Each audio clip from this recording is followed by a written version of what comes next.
I want you to imagine something for a moment. It's late at night. You're lying in bed, staring at the ceiling.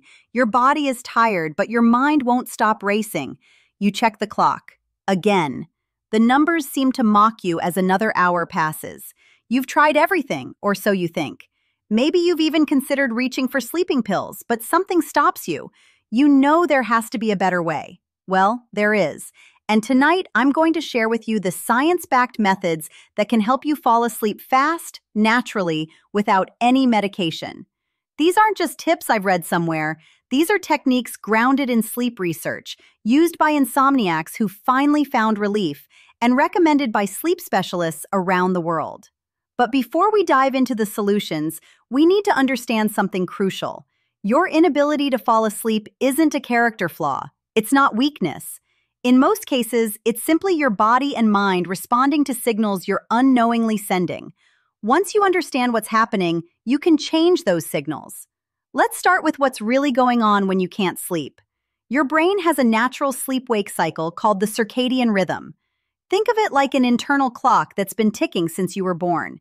This clock is incredibly sensitive to light, temperature, and routine.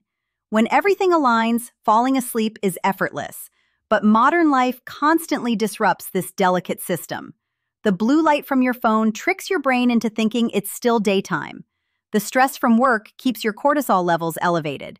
The irregular sleep schedule confuses your internal clock. Even the temperature of your room can be working against you. All of these factors combine to keep you wide awake when you should be drifting off. Now here's the first technique that can change everything. It's called the 4-7-8 breathing method, and it's been used for centuries in yoga practices. Here's how it works. You breathe in quietly through your nose for 4 seconds. Then you hold that breath for 7 seconds. Finally, you exhale completely through your mouth for 8 seconds, making a whooshing sound. You repeat this cycle 4 times. Why does this work? When you're stressed or anxious, your breathing becomes shallow and rapid. This triggers your sympathetic nervous system, which is responsible for your fight or flight response. The 4-7-8 breathing pattern does the opposite. It activates your parasympathetic nervous system, which tells your body it's safe to relax. It slows your heart rate, lowers your blood pressure, and quiets that racing mind. But breathing is just the beginning. Let's talk about something called progressive muscle relaxation. This technique was developed by physician Edmund Jacobson in the early 20th century, and it's incredibly effective. Here's what you do. Starting with your toes, you tense the muscles as tightly as you can for 5 seconds, then release. You feel that wave of relaxation wash over those muscles. Then you move up to your calves, then your thighs, your abdomen, your chest, your arms, and finally, your face. By the time you've worked through your entire body, 2 things have happened. First, you've released physical tension you didn't even know you were holding. Second, you've given your mind a specific task to focus on, which interrupts the cycle of worried thoughts that was keeping you awake. Now, I need to tell you about something that might surprise you. If you've been lying in bed for more than 20 minutes and you're still awake, the worst thing you can do is stay there. This goes against everything you've probably been told, but it's backed by solid science. When you lie awake in bed, your brain starts to associate your bed with wakefulness instead of sleep. You're essentially training yourself to be alert in the one place you should feel drowsy. Instead, get up. Go to another room. Keep the lights dim. Do something quiet and boring. Read a book, but not on a screen. Fold some laundry. Listen to calm music. The key is to do something monotonous until you feel genuinely sleepy, then return to bed. This technique is called stimulus control, and it's one of the most effective components of cognitive behavioral therapy for insomnia. Let's talk about your bedroom environment, because this is where a lot of people unknowingly sabotage their sleep. Your bedroom should be cool, ideally between 60 and 67 degrees Fahrenheit. This isn't just about comfort. Your core body temperature naturally drops as you fall asleep. A cool room facilitates this process. If your room is too warm, your body struggles to reach that optimal sleep temperature. Darkness matters too, and I mean complete darkness. Even the small LED light from your phone charger or alarm clock can interfere with melatonin production. Melatonin is the hormone that makes you feel sleepy, and your brain only produces it in darkness. Consider blackout curtains or a sleep mask. It might seem like a small change, but the difference can be dramatic. Now, here's a technique that sounds strange but works remarkably well. It's called paradoxical intention. Instead of trying to fall asleep, you try to stay awake. You lie in bed with your eyes open and actively attempt to remain conscious. No screens, no reading, just lying there trying not to sleep. The irony is that by removing the pressure and anxiety about falling asleep, you often drift off within minutes. Why does this work? Because the anxiety about not sleeping is often what keeps you awake. It creates a vicious cycle. You worry about not sleeping, which makes you more alert, which makes you worry more. Breaking that cycle by reversing your intention can be surprisingly powerful. Let's address the elephant in the room, your phone. I know you shouldn't use it before bed, but let me tell you exactly why. The blue light isn't the only problem, although that's significant. The content you're consuming is designed to engage you, to trigger emotions, to keep you scrolling. Whether it's social media, news, or even text messages, you're activating the parts of your brain that should be winding down. Every notification, every video, every post is a little shot of stimulation. Here's what I want you to do. 1 hour before bed, put your phone in another room. Not on silent, not face down on your nightstand, in another room. If you need an alarm, buy an actual alarm clock. They cost less than $20, and that small investment could transform your sleep. During that hour before bed, create a wind-down routine. This is crucial. Your brain loves patterns, and a consistent pre-sleep routine signals that it's time to start producing melatonin and slowing down. Your routine doesn't need to be elaborate. It might be taking a warm shower, dimming the lights, doing some gentle stretching, and reading a physical book. The specific activities matter less than the consistency. There's something else I need to tell you about temperature, and this one's fascinating. About 90 minutes before you naturally fall asleep, your body starts to cool down. You can hack this process by taking a hot bath or shower about an hour before bed. When you step out, your body temperature drops rapidly, which mimics and accelerates your natural sleep process. Add some Epsom salts to the bath, and you'll also get the benefit of magnesium absorption, which helps relax your muscles. Let's talk about what you're thinking about as you lie in bed. For many people, bedtime becomes worry time. The moment the lights go out, every concern, every problem, every embarrassing thing you said 10 years ago comes flooding back. This happens because during the day, you're distracted. At night, there's nothing to distract you from your thoughts. Here's a powerful technique. Keep a journal by your bed. But this isn't a regular journal. This is specifically for worry dumping. Before you turn out the lights, spend 5 minutes writing down everything that's on your mind. Every worry, every task you need to remember, every problem you need to solve. You're not trying to solve these problems right now. You're just getting them out of your head and onto paper. This simple act can dramatically quiet your mind. Another mental technique that works incredibly well is called the cognitive shuffle. You pick a random word, let's say bedtime. Then you think of words that start with B until you can't think of any more.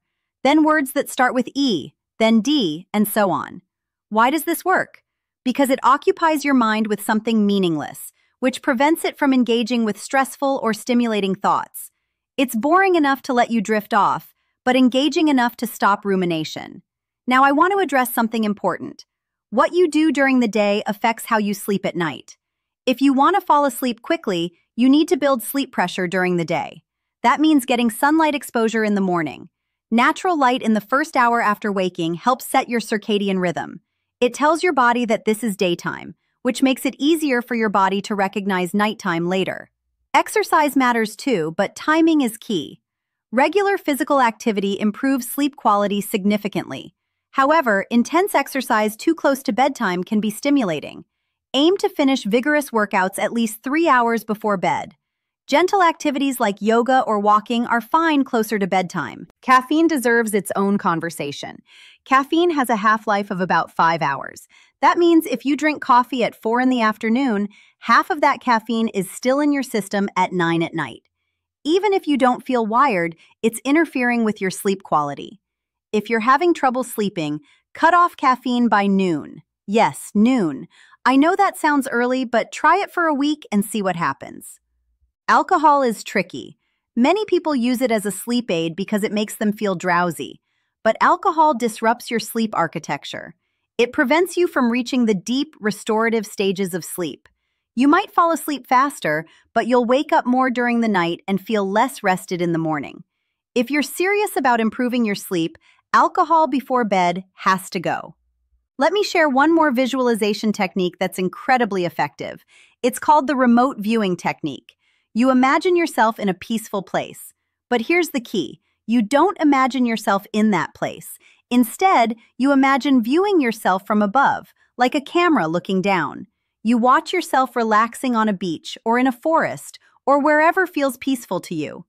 This third-person perspective creates psychological distance from your worries and helps you detach from the busy thoughts in your mind. Here's something else that might seem counterintuitive. If you nap during the day, you might be sabotaging your nighttime sleep. Naps reduce sleep pressure. If you're having trouble falling asleep at night, try eliminating naps for a week and see if it helps. If you must nap, keep it short, no more than 20 minutes, and do it before 3 in the afternoon. Your expectations matter more than you might think. If you go to bed believing you won't be able to sleep, you're creating a self-fulfilling prophecy. Your anxiety about sleep becomes the thing that prevents sleep. Instead, try approaching bedtime with neutral curiosity. You're not trying to force sleep. You're simply creating the conditions for sleep to happen naturally.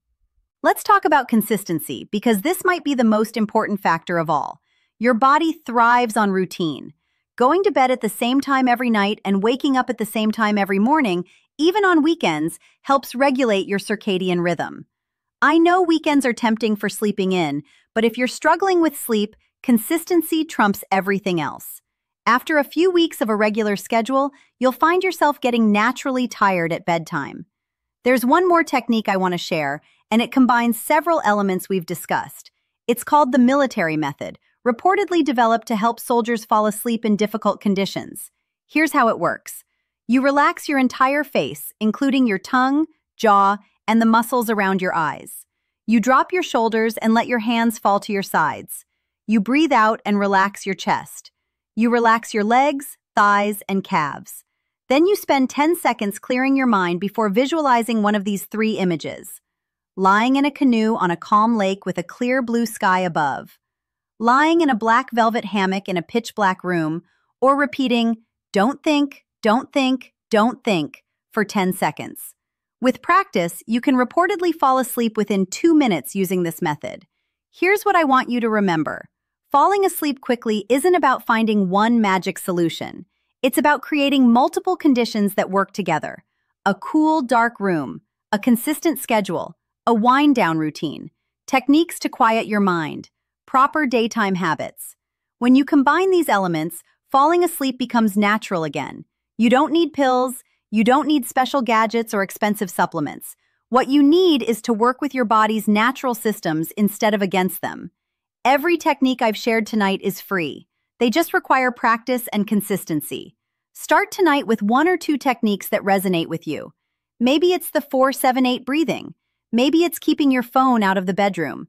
Maybe it's the worry journal. Don't try to implement everything at once. Build gradually. Notice what works for you. And here's the final thing I want you to understand. If you have a bad night, don't panic. Don't let one difficult night spiral into anxiety about the next night. Treat each night as a fresh start. You're building new patterns, and that takes time. Be patient with yourself. Sleep is a natural process. You did it effortlessly as a child. You can learn to do it effortlessly again. Sweet dreams!